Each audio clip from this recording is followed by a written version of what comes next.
तो हमारे पास अभी होंडा की SP शाइन BS6 बाइक है, और यानी कि BS6 हो या BS4 हो, तो यहाँ पे जो हमारा स्प्रिंग होता है आप देख सकते हैं, ये स्प्रिंग टूट जाता है। और टूटने के बाद यानी कि हम ज़्यादातर इसके ऊपर ध्यान नहीं देते हैं, और इसके वजह से हमें ये चीज़ भी पता नहीं होता कि आखिर ये काम क्या करता है।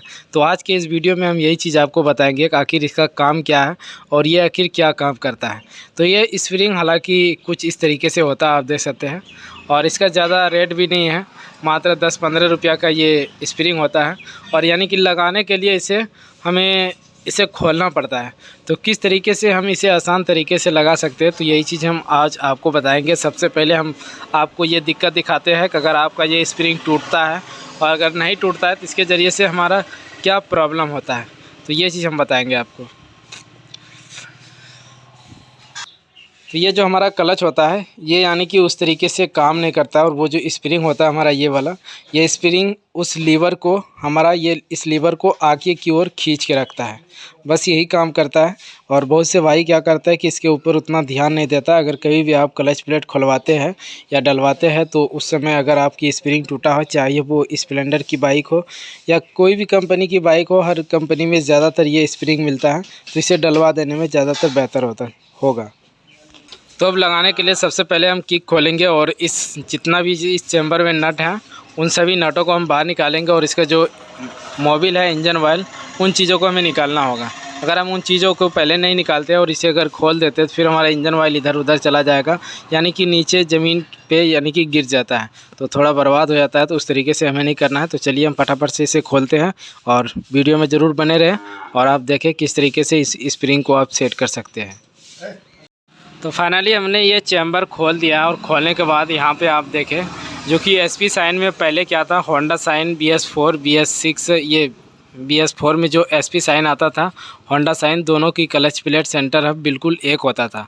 और अब क्या है, इसमें मेरे ख्याल से ड्रीम योगा बाइक का सेंटर हब लगाया गया, और क्लच प्लेट भी। तो कभी भी अगर आप इस बाइक का क्लच प्लेट चेंज करना चाहते हैं तो ड्रीम योगा का इसमें क्लच प्लेट लगेगा। अगर आप सोचते हैं कि SP शाइन या स्प्लेंडर बाइक का हम लगाते तो वो वाला यानी कि नहीं लगेगा क्लच प्लेट। तो यहाँ से खोलने के बाद हम चाहे तो ऊपर से भी खोल सकते हैं, पर ये चीज़ हमारा खुलेगा नहीं, क्योंकि हमारे ये इसमें दिक्कत होता है कि यहाँ पे जो क्लच ठेसी होता है, ये आप देख सकते हैं, ये चीज़ इसे अंदर की ओर टान के रखता है, खींच के रखता है, यानी कि इस सप्टा को लॉक करके रखता है। ये अगर आप यहाँ से कितना भी खींचेगा तो ये चीज़ बाहर नहीं निकलेगा, ये बाहर नहीं निकलेगा। जब तक हमारा ये ठेसी बाहर नहीं आएगा तब तक ये चीज़ बूस बाहर नहीं आएगा। तो देखें आप, इस तरीके से ये हमारा बाहर आ चुका है। और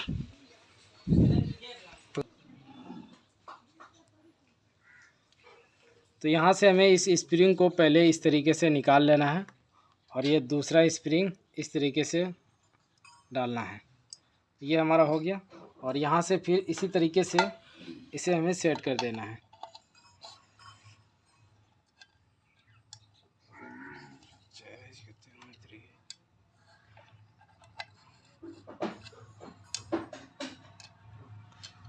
तो यहाँ पे ये लॉक होता है, ये चीज़ हमारा यहाँ पे अटकना चाहिए, और फिर इसे हम अंदर की ओर दबा देंगे।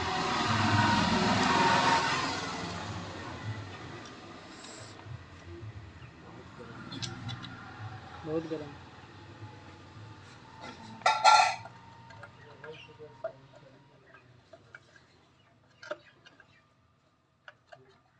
मन करता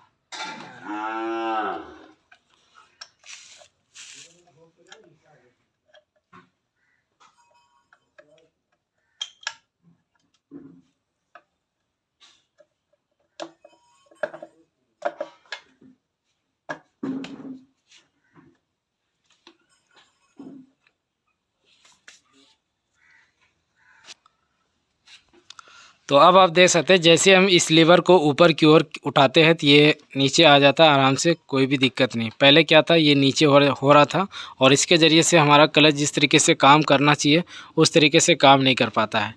ये चीज़ इसीलिए देता है कि इस लीवर को ये यानी कि नीचे की ओर दबा के रखे, इसमें पले आने नहीं देता है। और चलिए अब हम इसका सारा बोल्ट लगाते हैं और फिर आपको दिखाते हैं। तो फाइनली हमारा जो काम है वो बिल्कुल कंप्लीट हो चुका है। यहाँ से हमने हर एक चीज़ लगा दिया और यहाँ पे आप लीवर देखें। पहले क्या था, ये चीज़ बहुत ही ज़्यादा इस तरीके से तकरीबन 1-1.5 इंची यानी कि पले था। अगर हम वहाँ से क्लच भी टाइट करते फिर भी इन चीज़ों में वो लूजपन होता है। और अब क्या है, बिल्कुल भी टाइट है ये देखें। अब इसमें पले नहीं है, बहुत ही हल्का पले है, जिस तरीके से होना चाहिए उसी तरीके से ये देखें आप।